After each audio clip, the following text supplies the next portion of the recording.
Time to get into my review of 90 Day Fiancé before the 90 days. Starting off with Lisa, the lost, lying, scamming, broke, vaping, pooping, drunk, laughing, crying, hurt, sad, mad, angry, miserable, hyperventilating, alleged criminal, child of a white man, evil. You are evil. EX-Lesbian princess.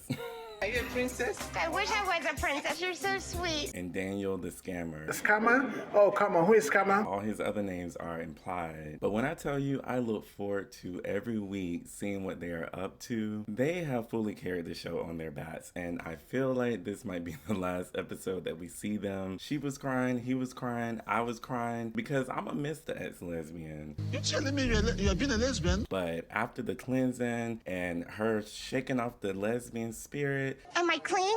she is now free from lesbianism, although she's still married to one. And now they can finally, and they did. One last snuggle. And I know she was happy. She was missing those kisses, those snuggles, although it's still not how it used to be. I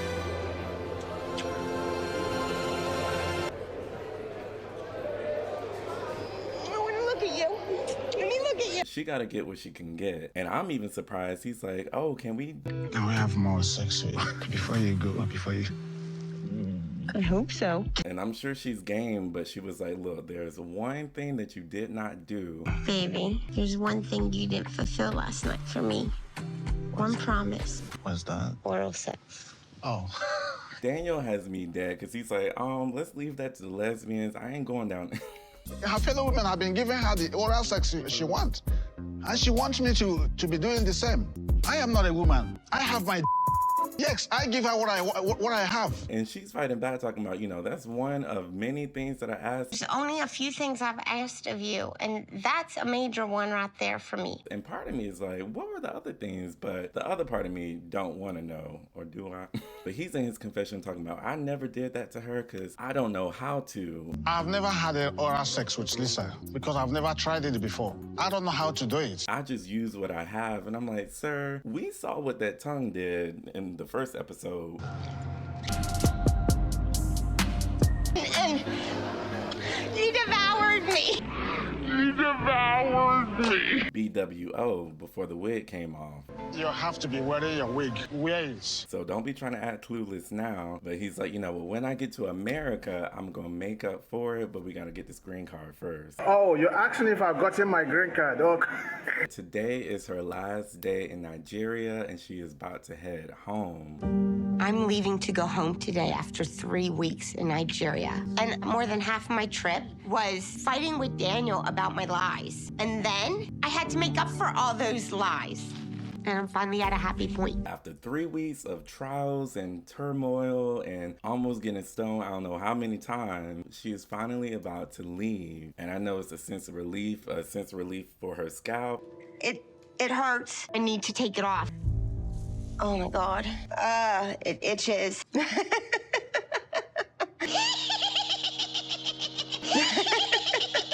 But also for Daniel, because she has put him through the ringer, making him work for this green card.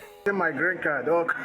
But the thing is, they're standing there talking, and the first thing I notice is how matted and crazy her wig is. Before you left. We done seen it all, but girl, this is a hot mess. Even with her looking like that, Daniel is like, look, so when you get back, make sure you go ahead and get the paperwork done because we got to get this visa taken care of ASAP. I think it will help us to find my papers. So that means when you get back to America, you have to make inquiry how I will get to America, right? I'm gonna do that, babe. And she's like, well, I got to get back to work, get this money. My first step is to get back to work. Which one's gonna get you to America faster? That would be nice. Okay, so that's what we'll do. So she can pay for all of this. And I'm like, why are you paying for all of this? You are paying him. You have to pay for the lawyer. You have to pay for the visa. And you have to take care of yourself. And he's just sitting there looking.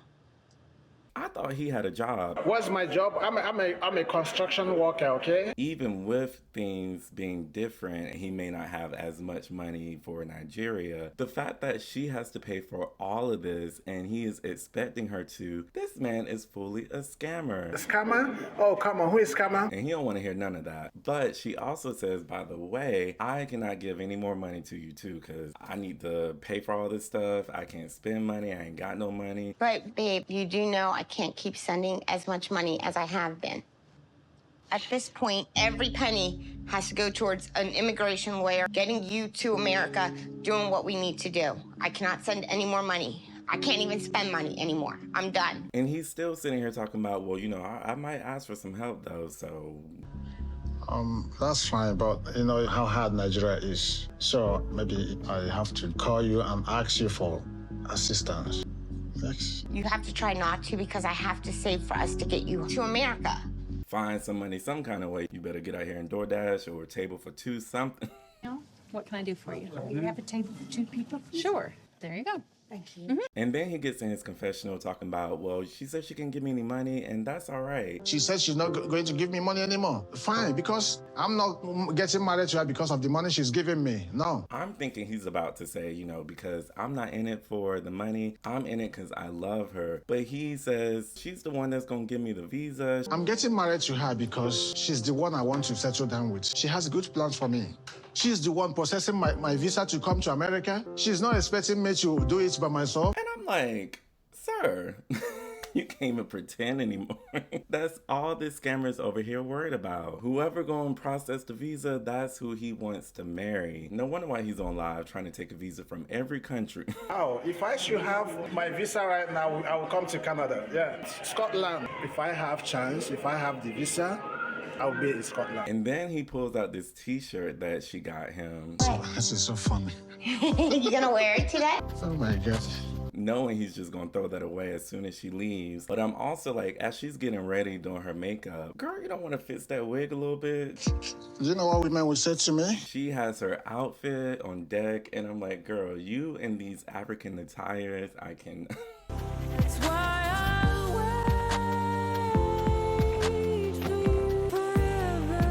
She's like, I'm gonna let them know I am a faux African queen. Are you a princess? And as they're getting ready, he lists out all the things that he loves about her, and he says her soft lips.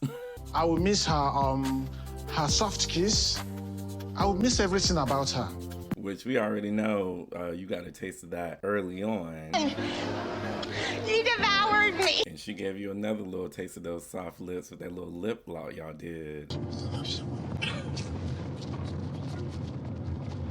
But as they're getting to the airport, that's when she starts to cry because she's like, you know, I'm gonna miss my scammer. I'm gonna miss all the trouble that I put him through. And she recaps saying, you know, I never expected that I would meet his uncle or meet the king. This trip was nothing what I expected. I didn't imagine getting engaged when I landed. I didn't imagine meeting his uncle and getting a blessing. I didn't imagine seeing a king of all people. I didn't imagine I'd buy a goat. None of this I never could have experienced without coming here. But everything you listed, girl, were traumatic events. Girl, they were 2 steps from stoning you. And then I'm thinking, also, you wearing this to the airport to take a flight all the way back to America? And so they're in the airport and they embrace, and Lisa is crying. I don't want to go. I have to go. I can't wait to be with you. When you get sad, look at my picture. And Daniel's over here trying to squeeze some tears out, and I feel like he's just thinking, let me lock in and think about possibly not getting this visa. It's okay. It's okay, babe. And that's when the tears finally came. And he says in his confessional that he's upset because he may not ever see her again. I feel that I will not see her again. Not because this is his soon-to-be wife and he loves her so much, but the fact that she may go back on her promises. She may not get the visa. She may not be able to afford the visa. She may go back to those lesbians. I just don't know. Anything can happen. She might go back to her country and she might change her mind on most of the promises, like bringing me to her country, the visa. That's all he's worried about. But they share one last kiss. She struts away to her flight in her full African attire. Go. It's very hard. I feel like I'm not going to see him again, even though I know I'm going to. I'm about to cry because I'm like, is this the last time I'm going to see y'all together? But Daniel says she deserves an applause, but they both deserve an applause. She deserves an applause. They have both fully carried the season on their backs. If they're not on it anymore, I don't want to see it. They weren't on the next one, and I barely want to watch next episode. I'm going to miss my scammers.